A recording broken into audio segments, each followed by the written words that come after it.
What was it, Grant? Logan? Is that any different than any other homework? Okay. All right. All right. Evan, do you remember? Gail?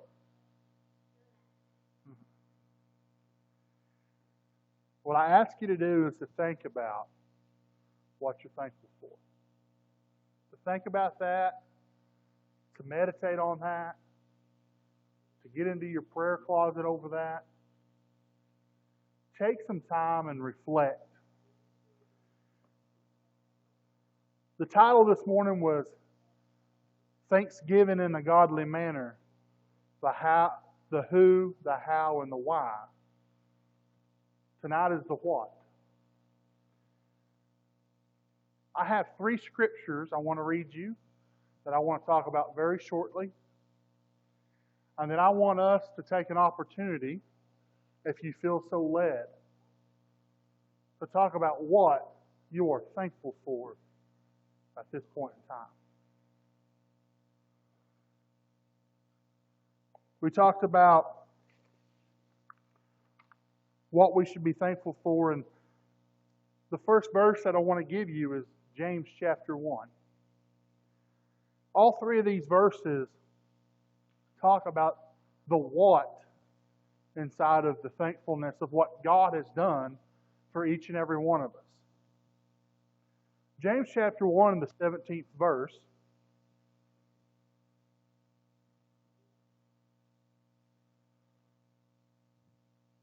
Every good gift and every perfect gift is from above, and cometh down from the Father's lights, with whom there is no variableness, neither shadow of turning. About a year ago, we, as a youth, went through the book of James, and we talked about this. And I remember us talking, as a matter of fact, it was 2 years ago. It was last year. And when we were doing this, we were still doing it by Zoom on Wednesday nights. Y'all remember the Zoom Wednesday nights? We were still doing it by Zoom. And I was talking to the kids when this verse came up about how every good and perfect thing that comes while we're here on earth comes from God. God has His hand in our lives, and He continually blesses us. There is nothing that inside of this world when I walk that I do is good without God doing it. All the things that I have, as far as naturally, as far as spiritually, were given to me from God. From my children, to the house, to our vehicles, to our jobs, to our friends, are given to us by God. When we begin to think about what we have to be thankful for tonight in this Thanksgiving, and I hope that this isn't a one-time-a-year thing that makes us think about the things, but some of y'all here have got parents that have already went on. Some of you all have got family members that have already went on to be with the Lord. But if you think back about the times and the lessons that they taught you, and the time that they invested in you, God had His hand and was blessing you with the opportunity and the time that you have with them. Just like today, the opportunities that we have inside of speaking to others and talking to others in the family that we are surrounded with this Thanksgiving, that is a gift from God. So if you're taking notes, the first thing that I would have for you is the what. Is what should we be thankful for? We should be thankful for all and every good and perfect gift that we have in our lives. All and every good, perfect gift that we have in our lives.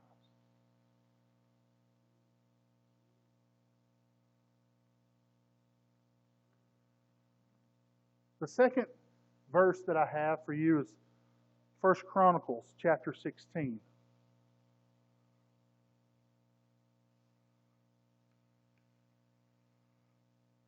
1 Chronicles chapter 16. Here in the 34th verse, I want to read this to you.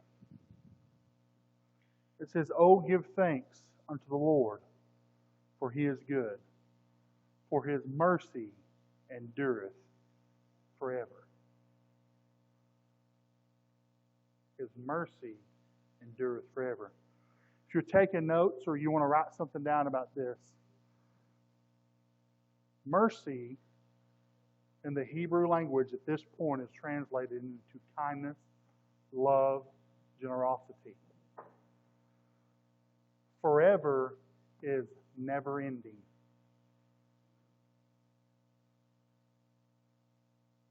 God's love, His kindness, what He gives us, His mercy endureth forever. The final verse that I have for you is Psalms 95. Psalms 95.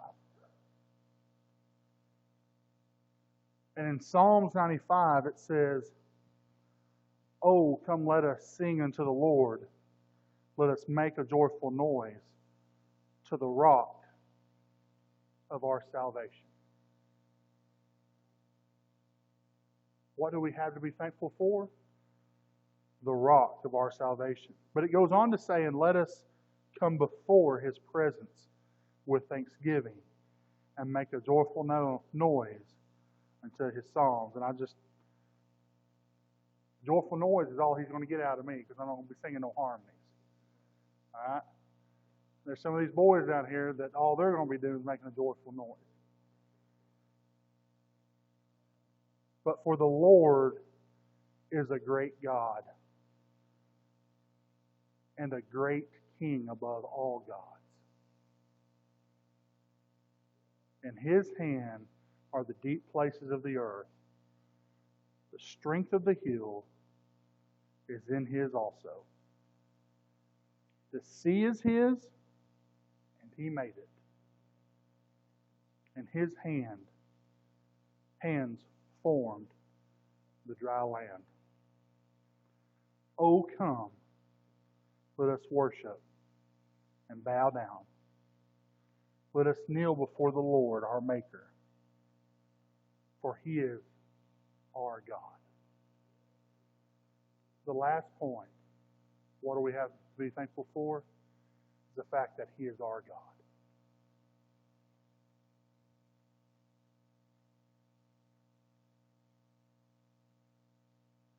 And we are the people of His pasture. And the sheep of His hand. That last verse, if you could see my arms, the hairs would be sticking up on them. Because, folks, that's our God. All of this that we read in this book, He's ours. And we're His. We're His sheep that He left to go and find. He could do whatever He wanted and has every right to make this world however He wants. He has the right to send us wherever He wanted to send us to go. He has the right to take us from here or to stop this wolf from forming, because it's all His. But He chose to allow us to love Him. He chose to give us an opportunity to spend eternity with Him, to worship Him, to give thanks to Him.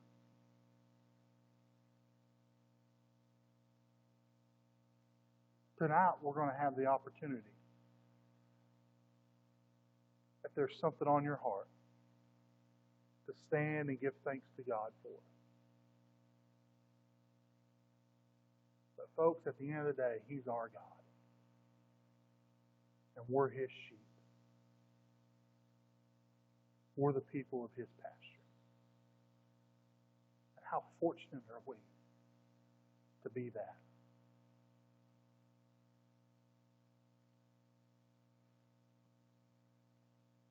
And with that, would like to start. When reading those verses, I'm so thankful that I am a people of His pasture. I'm so thankful that God saw it fitting to give me a Christian home. I'm so thankful for a Christian family that brought me up that way. I'm so thankful for a Christian church that has loved me since I was a small child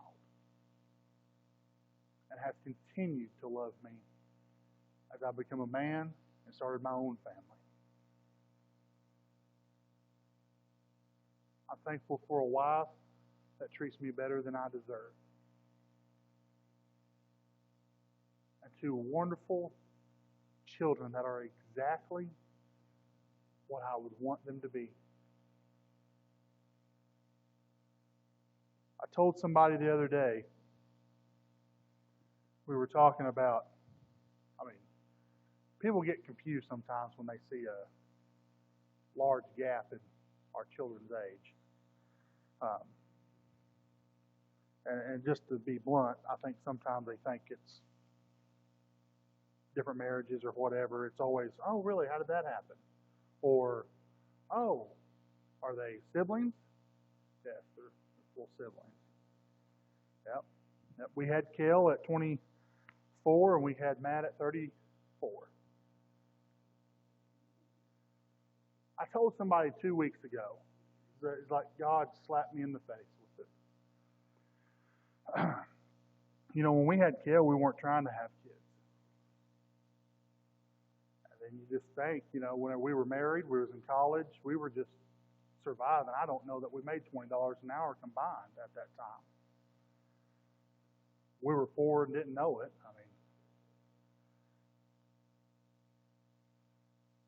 You think it'd be easy to have kids, especially when you have one like that.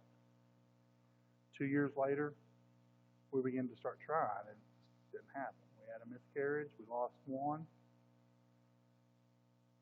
And then 10 years later, we get blessed with the boy. And I always say this, and I hope you know this for me, talking about Matt, because he is a handful of a young man. And that's exactly how I wanted him. I wanted a boy that was just all boy. That's what I wanted. I told somebody, that God had a perfect plan, because I don't know that I could give to Kel the way we give to Kel. Y'all know how active she is, what all she does, and how we give to her. But I don't know that I could have given to her as a parent if I'd have had a kid 2 years later. What a blessing it is that God separated them out that much, and then the blessings I get from the older sister taking care of the little brother and being around him and that. And when you're going through things like that and you're trying and you're struggling to conceive a child and then everybody on Facebook is having children, or it becomes very heavy on your heart.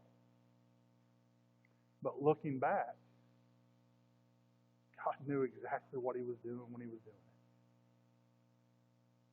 I'm thankful that God is the one in control of my life and not me.